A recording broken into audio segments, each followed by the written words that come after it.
I got into IT back in 2020 during the midst of the COVID because during the time manufacturing was taking a big hit. Um, the company I was working for at the time, majority of the client was the automotive industry. So when you don't make cars, we can't make the tires, which is one of our core business was the tire manufacturing. So I'm at home trying to figure out what my next step is.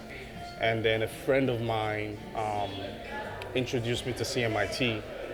And then I took it the next steps, did some due diligence, and in less than, I'll say, 6 months, I purchased my own territory, and we're here today. Transitioning from your core manufacturing to the IT, it was a little bit challenging, but for me, it was a little bit of a leap of faith, and just having confidence in myself that I could learn, and because running a business, there's the technical aspect, and there's the management aspect, the HR, payroll, all that advertising, all that good stuff. So my previous experience, I was quite,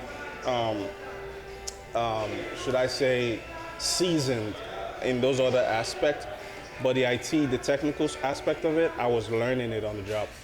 So when you have a good team who are willing to kind of show you the ropes and explain to you, the steps of, how the technology works, you kind of pick it up quick, and it hastens your learning curve, right? It speeds it up, and you just get better at it.